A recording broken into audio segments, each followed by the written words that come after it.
भारत यात्रा के दौरान उपराष्ट्रपति से मिले कंबोडिया नरेश, जगदीप धनखड़ एवं नोरोडम सिहामोनी के बीच द्विपक्षीय संबंधों को लेकर हुई चर्चा। कंबोडिया के राजा नोरोडोम सिहामोनी ने इन दिनों भारत के दौरे पर हैं। भारत की राजकीय यात्रा के दौरान सिहामोनी की मुलाकात दिल्ली में उपराष्ट्रपति जगदीप धनखड़ से हुई। इस मुलाकात में द्विपक्षीय संबंधों के कई क्षेत्रों पर चर्चा हुई, जिसमें क्षमता निर्माण, स्थापत्य स्मारकों का संरक्षण, डीमाइनिंग और संसदीय सहयोग सहित रक्षा सहयोग शामिल है। सिहामोनी जल्द ही राष्ट्रपति मुर्मू और प्रधानमंत्री नरेंद्र मोदी के साथ बैठक करेंगे। इससे पहले वे महात्मा गांधी को श्रद्धांजलि अर्पित करने के लिए राजघाट भी गए थे।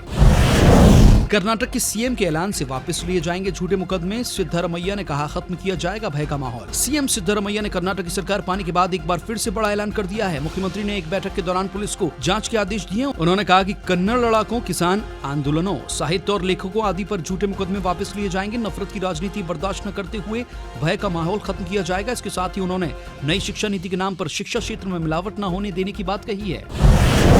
एयर इंडिया के विमान यात्री ने की बदसलूकी, चालक दल के सदस्यों को दी गालियां और की हाथापाई। एयर इंडिया के एक विमान में एक बार फिर यात्री द्वारा बदसलूकी करने का मामला सामने आया है। एयर इंडिया के प्रवक्ता ने इस बारे में जानकारी दी है। उन्होंने बताया कि ये घटना 29 मई को फ्लाइट AI-82 में हुई है। फ्लाइट गोवा से दिल्ली आ रही थी। एयर इंडिया के प्रवक्ता ने भी बताया कि फ्लाइट में यात्रा के दौरान एक यात्री ने बदतमीजी की। आरोपी यात्री ने चालक दल के सदस्यों को गालियां दी। फिलहाल आरोपी यात्री को सुरक्षा कर्मियों को सौंप दिया गया है। कर्नाटक में स्कूली शिक्षा का नया पाठ्यक्रम लाएगी कांग्रेस सरकार। मंत्री ने कहा, हम नहीं चाहते छात्रों के दिमाग में प्रदूषण फैले। कर्नाटक के नए प्राथमिक और माध्यमिक शिक्षा मंत्री मधु बंगारप्पा ने संकेत दिए कि छात्रों के हित में आने वाले दिनों में स्कूली पाठ्यक्रम पुस्तकों में संशोधन किया जा सकता है। हालांकि उन्होंने हिजाब पर पाबंदी हटाने को लेकर टिप्पणी करने से इंकार कर दिया कि मामला अभी अदालत में है। भाजपा सरकार के दौरान स्कूली पाठ्यक्रमों में बदलाव किए गए थे। उन्होंने कहा, पाठ्यक्रम में संशोधन होगा। हम नहीं चाहते कि छात्रों का दिमाग प्रदूषित हो।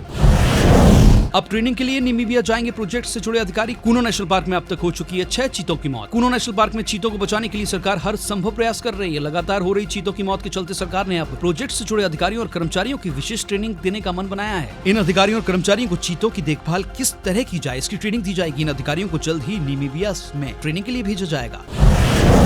जिला अध्यक्ष के पद से हटाए जाने पर रोए वीरेंद्र बिहारी शुक्ला। गृह मंत्री नरोत्तम मिश्रा से कॉल पर जाहिर किया अपना दुख। डिंडोरी में कांग्रेस के जिला अध्यक्ष वीरेंद्र बिहारी शुक्ला ने गृह मंत्री नरोत्तम मिश्रा के सामने अपनी पीड़ा बयां की है। वीरेंद्र ने कॉल पर रोते हुए गृह मंत्री से कहा कि PCC चीफ कमलनाथ ने मेरे चरित्र की हत्या कर दी है। मेरा पूरा परिवार खतरे में है। आपका सहयोग चाहिए। बता दें कि वीरेंद्र बिहारी शुक्ला को बीते दिनों जिला अध्यक्ष पद से हटा दिया गया था व साथ ही कांग्रेस से 6 साल के लिए निष्कासित भी कर दिया गया था। इसकी वजह से प्रेस कॉन्फ्रेंस के दौरान शुक्ला का कमलनाथ पर गंभीर आरोप लगाना बताया जा रहा है।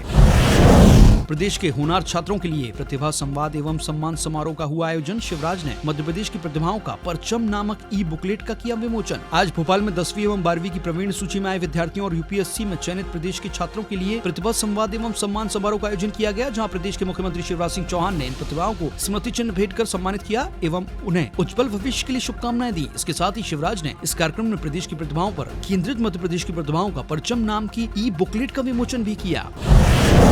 महाराष्ट्र के सीएम एकनाथ शिंदे ने रखी मंत्रिमंडल बैठक। राज्य सरकार देगी किसानों के खाते में 6,000 रुपए। महाराष्ट्र में आज राज्य की मंत्री बैठक संपन्न हुई। इस बैठक के दौरान महाराष्ट्र सरकार की तरफ से किसानों के लिए निर्णय लिए गए हैं। बैठक के बाद मीडिया से बातचीत करते हुए राज्य के मुख्यमंत्री एकनाथ शिंदे ने कहा कि जिस तरह केंद्र सरकार ने किसानों के लिए सालाना 6,000 रुपए देने का फैसला किया था, ठीक वैसा ही महाराष्ट्र सरकार भी अब किसानों के हित के लिए करने वाली है। एकनाथ ने कहा था कि अब राज्य की ओर से भी किसानों के खाते में 6,000 रुपए देने का निर्णय लिया गया है।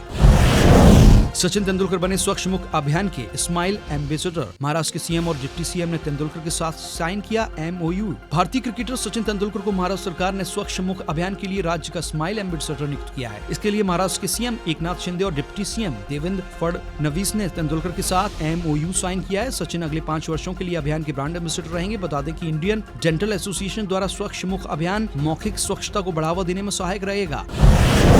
बाढ़ से निपटने के लिए शुरू की NDRF की टीम ने तैयारियां। हर साल चंबल नदी में बाढ़ को देखते हुए सांक नदी में हुआ मॉक ड्रिल। चंबल में बाढ़ की समस्या को देखते हुए मॉक ड्रिल कराई गई है। मॉक ड्रिल के तहत सांक नदी की बाढ़ में अलग अलग जगह फंसे 25 लोगों को SDRF व NDRF की टीम ने रेस्क्यू कर बचाया। नदी से बाहर निकाले गए लोगों को राहत कैंप में शिफ्ट किया गया। मॉक ड्रिल बानमोर के पमाया क्षेत्र में बह रही सांक नदी में कराई गई, जिसमें रात में जलस्तर बढ़ने से अलग अलग स्थानों पर 5 की संख्या में 25 ग्रामीण टापुओं पर फंस गए। देश, दुनिया और राज्यों की सभी खबरें देखने के लिए जुड़े रहिए आचरण न्यूज से। आचरण न्यूज, हर कदम आपके साथ।